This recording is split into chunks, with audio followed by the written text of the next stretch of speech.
I do feel like it requires a heightened state of sexual. The word that's coming to me is intoxication.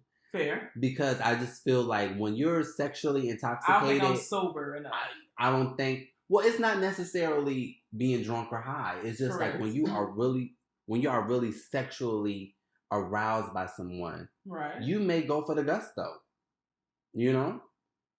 But for me, I don't know. I just don't know if I'm ever going to dive that deep. I mean, so I feel like if you're giving a person fellatio again, and you're doing it, and you're all out, you're performing like you're a porn star at this point, and you're all in it. It's sloppy, it's wet. You in your zone, and if your tongue / hand is going down to that gooch area, and it continues to go down to the anus, and you just happen to fuck it. I'm about to just put it all in. Then it is what it is.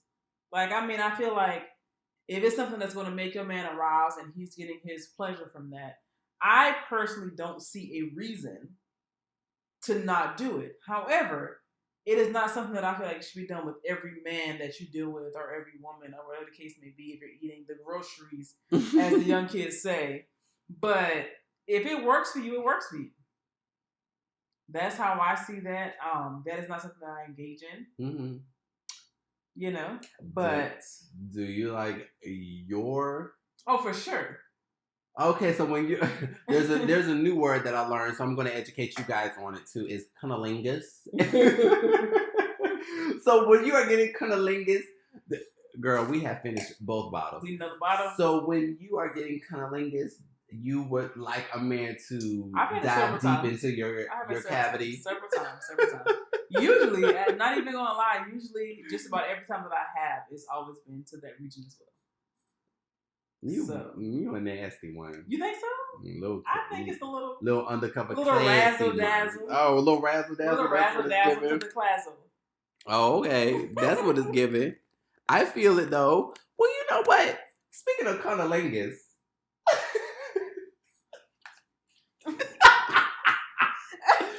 Speaking of cunnilingus, where are you going? It's my time. No, it's your time to leave. Speaking of cunnilingus, this is the LGBTQ podcast. Right. And so we have been talking about your heterosexual experiences. Correct. But I had recently found out that you have not just one, but a couple, maybe a few, LGBTQ experiences yourself. Right. Now, I did preface and ask which ones are off limits and which ones would you like to share? Which one specifically would you like to share on this week's episode? I need to hear it. The people need to hear it. So I'm not gonna really go into it, honestly. But give us an abbreviated version. Necessarily encounter. I was encountered by this couple. We were in a store, a sexual store to be exact, and they kind of was checking me out, kind of seeing what was going on, what I was looking for, and I was approached by the wife, and she's like, "Hey, I saw you looking at my husband. You like what you see," kind of vibe, and I was like, "I mean, yeah, he was a fine man, for sure, no doubt about that." And they kind of made me an offer to kind of join them in the bedroom. Now, was this couple white or black? They were white. Okay. So, of course, I was a little hesitant about that. But, I mean, I thought they both were, nice-looking people. You could tell they had, like, some kind of money and stuff like that. Mm-hmm. And they made me an offer for some money. The people want to know how much. They made me an offer, people. You're not going to tell us how much? I'm not. Tell us how much. For some money to, kind of join them in the bedroom. Huh, she being fake. And, I went over, kind of see what was going on with them, and they were doing, like, drugs. And I'm like, this isn't what, I'm looking for. Like, first of all, I wasn't looking for nothing at all because I've never done any type of threesome behavior. Mm-hmm. And I'm just kind of like, what I'm supposed to do here, And they're doing all these drugs on these tables with lines, coke. Well, let the people know if you did any drugs. I didn't know drugs, okay? I am let the people know. Drug-free place of business. So you're open. I'm about to say, so you're open for business? Business. Okay, so couples out there, she is open for business. A drug-free place And yeah, they were doing drugs, and I was like, this is not my environment. I don't even want no money from you guys. What really compelled you to? Because this was in your younger days, correct. Mind you. So. This was my second time going back over there. I'm kind of like, all right, I want to be open to it. I want to make this quick buck. You know, they were gonna pay for my schooling at the time, mm-hmm.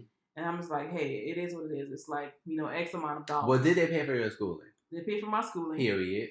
And City girl. They paid for my schooling though, off of just me hanging out. Like it wasn't even nothing. Didn't have to do anything. Mm-hmm. They just paid for it. It was like, all right, you know, came over to 2-3 times. It's really because you be smiling at these people. I think so. Because girl, these people are so drawn to you. I have a great. They've been drawn to you since high school, sis.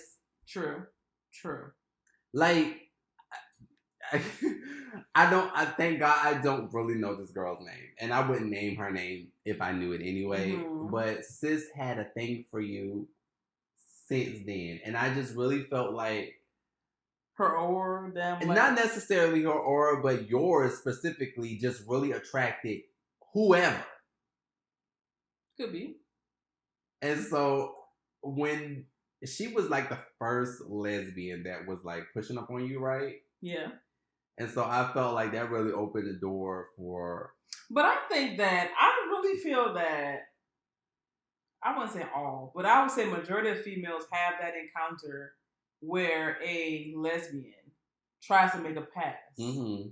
And whether they decide to go with that pass or not go with the pass, I feel like everybody's had that encounter. Well, if females out there that if you're listening, if you have definitely encountered another female trying to hit on you or want to sexually advance, make sexual advances with you, please tweet podcast DIB and let me know your story. But even with that, though, for the listeners that are listening, what do you feel is the type of energy that a person gives off to make you feel sexually attracted to them? Yeah, because you have some stories about that, but we're not going to get into that tonight. We're not. However, I do really...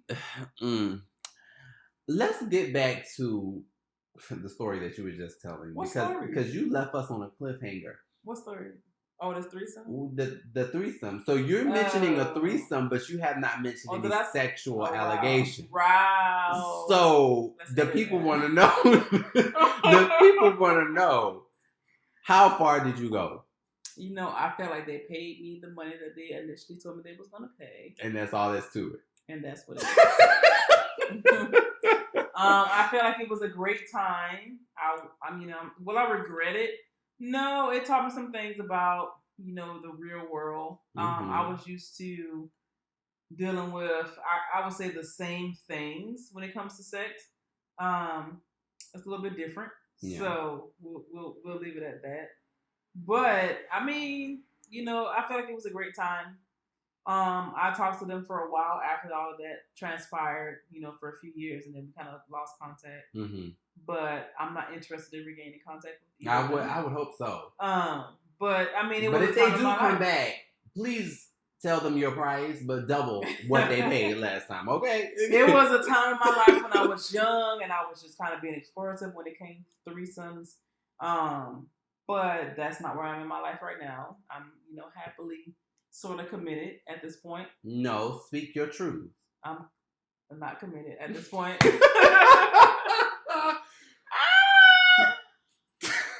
Wow, I asked you to speak your truth and you definitely diverted.